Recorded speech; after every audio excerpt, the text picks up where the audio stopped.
Hei, tervetuloa kaikille uuden videon pariin. Tänään tämmönen ihan pieni video liittyen Veikkausliigaan, jossa käydään vähän läpi näitä pelejä sekä sen lisäksi viimeisenä vähän tarkemmin toi Ilves KuPS-peli, koska mä katsoin ton peli. Siis ihan telkkarista, mä siellä paikan päällä ollut, mutta joka tapauksessa. Mä sanon, että Veikkausliigassa saattaa tulla jotain sisältöä ja tämmösiä tietynlaisia katsauksia mä saatan tehdä. Tää video ei tule niin kuin visuaalisesti mitenkään kauhean miellyttävä. Tää nyt vaan on tällainen. Mä katsoin, jos mä keksin jotain muut konseptia, vaikka että mä kuvaan jollain puhelimella, että mä seison jossain tuon huoneen nurkassa mikki kädessä ja puhun ja sitten siihen tulee kaikki hienoa kuvia, mutta joka tapauksessa lähdetään tosiaan liikkeelle.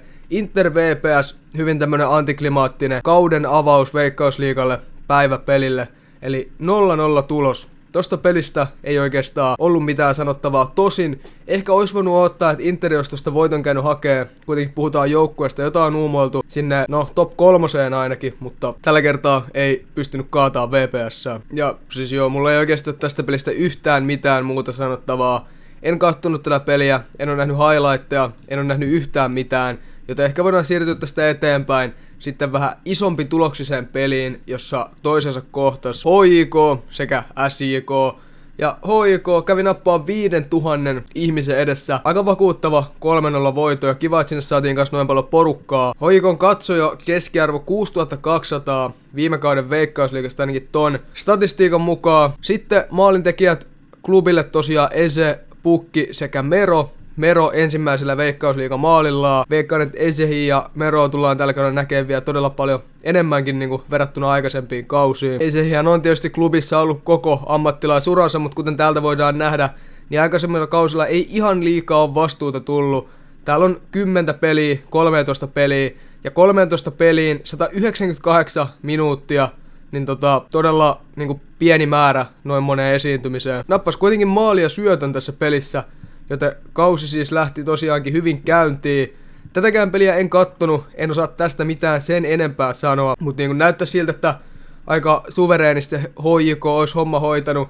Laukaukset kohti maalia 6-5, SJK oli todella paljon rikkeitä, näin edespäin. Siirrytään seuraavaan peliin. Sitten peli, joka on ehkä mielenkiintoinen vähän toisesta syystä kuin siitä syystä, että siellä pelaa kaksi ainakin lähtökohtaisesti ylempään loppusarjaan menevää joukkuetta vastakkain, tai vaikka Ilves KuPS, mikä tullaan käymään vikana, niin Jaro vastaan Lahti. Kaksi vähän tämmöistä joukkoilla, millä on ehkä vähän erilaiset tavoitteet kuin noilla, mitä ollaan aikaisemmin mainittu. Peli päättyi 0-1 Lahdelle ja Sar iski maalin. Ja kuten noista aikaisemmistakaan, niin jos olette esimerkiksi kuvitellut, että mä oon jotenkin tosi paljon ottanut selvää näistä peleistä tai jotain vastaavaa, niin en oo ottanut. Mutta tosiaan Mamadou Sarr, Veikkausliigassa tuttu pelaaja.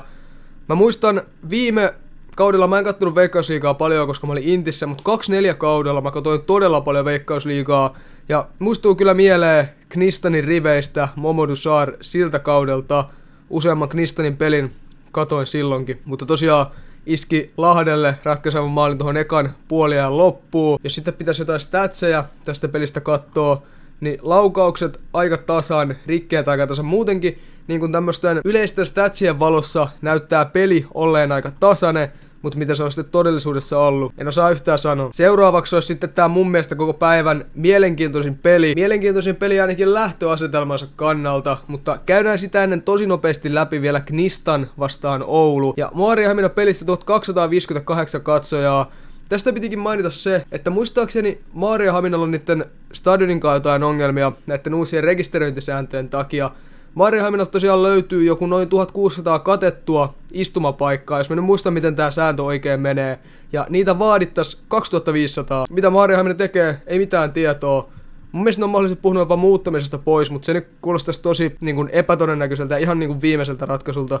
En osaa siitäkään sanoa sen enempää. Juu, täältä tosiaan nähdään, että 1650 katettua istumapaikkaa ja niitä vaadittaisiin 2500 ja jos nyt tästä lähdetään miettimään, niin ihan järkyttävän iso muutos pitäisi sillä tapahtua, että tohon voitais päästä. Mutta peli sen sijaan kohtalaisen suvereeni hallintaa näyttelemän AC Oululta, jossa maalintekijät muun muassa 2 Körköltä, 1 Kaukualta ja sitten 2 Karjalaiselta. Karjalainen Rasmus 2 maalia, 2 laukausta, tuttu pelaaja, muistan tuolta SJK:sta varsinkin tältä kaudelta, kun tuli katsottua enemmän. Ja Oulu ja SJK on väliä mennyt tässä viime kaudet. Sitten toinen maalintekijä oli itselle vähän tuntemattomampi, Julius Körkkö.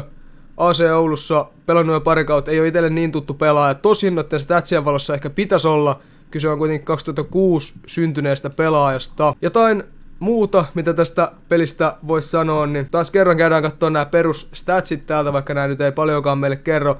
Ja todetaan, että AC Oulu dominoi IF Knistania tuloksella 5-1. Eremenko iski 10. minuutilla maalin, kyseessä kuitenkin Sergei Eremenko, mutta joo. Sitten tähän Ilves-Kupsi-peliin, jonka katoin tosiaan telkkarista. Yleisöä paikalla 5 tonnia, tosi paljon näkyy tyhjiä paikkoja siellä. Ihan hyvin porukkaa taas nyt tässä kohtaa. Jos viime kauden esiintymisiä pitää katsoa, niin Ilves voitti 4-3, lukuun ottamatta ihan viimeistä yläloppusarjan peliä, jonka Kupsi sitten vei. Mutta tämän pelin osalta niin kun ennakkoasetelma oli hyvin mielenkiintoinen.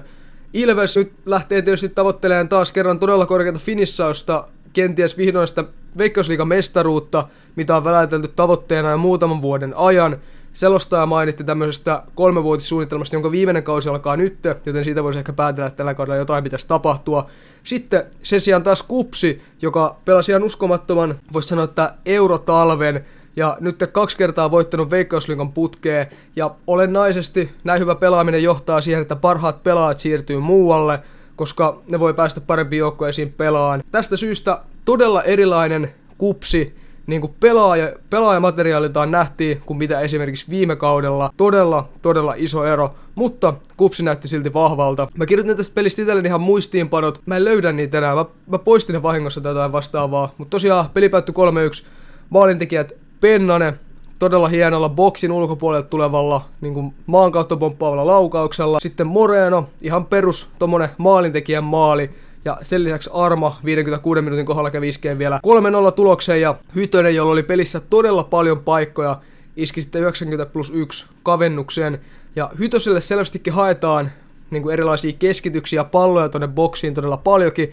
Tämänkin pelin aikana Hytösellä oli paljon paikkoja, statistiikan mukaan 5 laukausta. Kaikki niistä ei nyt ehkä ollut niin laadukkaita, että mä itse laskisin niitä kunnon laukauksiksi, mutta kuitenkin näytti kuitenkin siltä, että siinä kohtaa, kun mikään muu ei toimi, niin Ilves lähtee näitä hakee. No, näistä tuli tää 1 kavennusmaali, jota Kupsi ei välttämättä enää jaksanut lähteä niin kuin hakeen ihan samalla intensiteetillä, kuin miten ne olisi puolustanut tilanteen, jos niin kuin peli olisi ollut eri verran. Mutta sitten muuten, pelin kuva vaihteli peliaikana jotenkin, mulla oli nämä kaikki ylhäällä, mutta mä koitan nyt vetää niin kuin muistista. Ajoittain Kups prässäsi tosi kovaa, pelasi tosi aggressiivisesti. Sitten siinä toisella puolella ne ehkä otti vähän niinku jalkaa pois kaasulta. Ja jossain 70 minuutin kohdalla Ilveksellä oli hetken aikaa tämmösiä pidempiä pallohallintajaksoja, pidempiä hallintajaksoja, mutta niistä ei kuitenkaan mitään saatu konkretisoitua. Jos mennään sitten katsomaan täältä tätä seurantaa ja lähdetään ihan alusta asti liikkeelle, niin Pennanen iski tämän hienon maali jo 12 minuutin kohdalla. Ja 21 minuutin kohdalla todella niin kuin ikävä tilanne varmasti kaikille Ilves-kannattajille ylipäätään. Ehkä jopa vielä ikävämpi kuin tää häviö tai tulos tässä kohtaa itsessään. Nimittäin Virtanen loukkaantuu, torjuu vedon, pallo pomppaa, lähtee hakemaan reboundia, syöksyy siihen. Moreno juoksee, koettaa tietysti laittaa palloa maaliin ja siinä jalat ja kädet jollain tavalla osuu yhteen. Näytti tosi pahalta loukkaantumiselta. Virtanen todella nopeasti, heti näytti, että ei pysty jatkaa, lähti tosi nopeasti pukukopin puolelle. Joten toivotaan pikasta paranemista sinne. Ja Kralik sisään sitten 21 minuutin kohdalla, mutta ei varmasti paljonkaan niin kuin huonompi vaihtoehto. Näistä on puhuttu, että vähän niin kuin erimielisyyksiä siitä, että kumman pitäisi aloittaa. Ja niin kuin, että Kralik olisi myös todella hyvä aloittava maalivahti Ilvekselle, mutta tää tullaan luultavasti näkeen. Tietysti jos Virtanen palaa heti, niin saattaa saada enemmän peliaikaa taas, mutta näytti se, että jotain mahdollisesti meni rikki. Sitten Moreno 43 minuutin kohdalla iski maali, kuten mainittu. Ja tässä nyt ei mitään ihmeellistä tapahtunut, kuten mainittu, Ilves mun mielestä hallitsi ajoittain peliä tuolla niin kuin tokan puoliskon puolivälin tienoilla, kun Kupsi otti toiselle puolelle vähän jalkaa pois kaasulta, mutta muuten oli mun mielestä niin kuin Kupsin hallinnassa tää peli.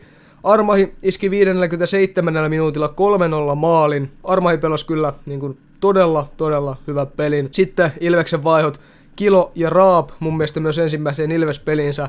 Tosiaan 2006 syntynyt hollantilaispelaaja, mun mielestä siellä tullut joku akatemiat läpi ja nyt sitten siirtynyt Ilveksen puolelle. Gaski, sen muistan kyllä myös tuosta pelistä, muun muassa beittas Kangalle tämän keltaisen täällä, mutta ei siitä enempää, ne tietää, kun katsoi pelin.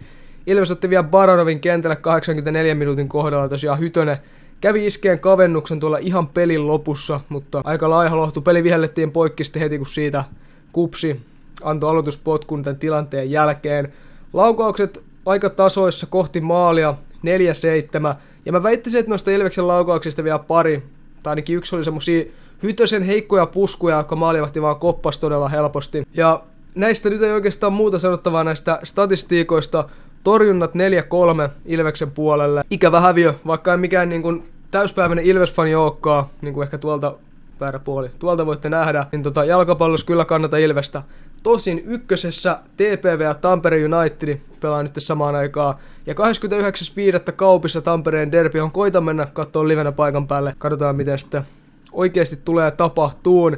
Mutta kuten mainittu, niin KuPSilla hyvin erilainen joukkue kuin mitä aikaisemmin nähty. Kraideli tietysti luotto, veskari, ollut joukkueessa todella pitkään. Clint Antvi ja Hämäläinen ollut KuPSissa myös jo pidemmän aikaa, mutta sitten Nuhu, jolla ei olisi kuvaa, ja Armahi tietysti uusia tuttavuuksia tälle joukkueelle. Keskikentältä sitten Pennanen, taas kerran tietysti ihan eliittitason pelaaja Veikkausliigaa ja ollut KuPSissa pidemmän aikaa joukkueen kapteeni. Ruoppi, joka on kaupattu jo tässä kohtaa, mutta lainattu kesään asti takaisin tänne joukkueeseen. Ihan hyvää työtä teki tuo peli, se ei mitään niinku älyttömän näyttävää, mutta mä koitin vähän niinku seuraa sitä osittain, kyllä se niinku hyvä peli oli. Ja tietysti Gaski, SJKsta kaapattu keskikenttäpelaaja, teki hyvää työtä muun muassa Kangan ärsyttämisen kannalta. Engvalli, Moreno, Kabuje, koko hyökkäyskolmikko uusi KuPSin joukkueelle. En edes tiedä, mistä Kabuje on tullut, mutta tosiaan aikakausi KuPSissa. Moreno kävi jossain, sitä ennen se oli SJKssa ja nyt takaisin Veikkausliigassa. Ja Engval, taas kerran ei mitään tietoa mistä tullut. Ilveksellä jonkun verran enemmän niinku tämmösiä tuttuja pelaajia viime kaudet katsottuna, mutta tietysti niitä vahvoja on siirtynyt pois. Virtanen jatkaa edelleen maalissa. Miettunen, pitkän linjan Ilves-pelaaja. Väisänen mun mielestä siirtyi täksi kaudeksi, jos en ihan väärässä oo. No, oli se näin viime kauden joukkueessa. Tosiaan viime kaudella mä en oikeastaan kattonut Veikkausliigaa sitten Bamba laidalta. Keskikentällä Multala, Kanga ja Popovic. Hyökkäyksessä sitten Hytönen, Riski ja Stiopin. Mutta eipä se oikeastaan ihmeellisempää. Tämmönen niin nopea video, missä käydään läpi vähän, että mitä Veikkausliigassa on tällä viikolla tapahtunut. Tällainen todella pintapuolisesti. Nyt kun itsekin koitan seurata Veikkausliigaa enemmän kuin siihen jokseenkin on aikaa. Mutta iso kiitos videon katsomisesta. Laittakaa kommentteihin, mitä mieltä olitte Veikkausliigan aloituskierroksesta tai jostain yksittäisistä peleistä tai muista jutuista, mitä tapahtuu. Ja eipä siinä varmaan muuta. Nähdään taas ensi videossa, moikka!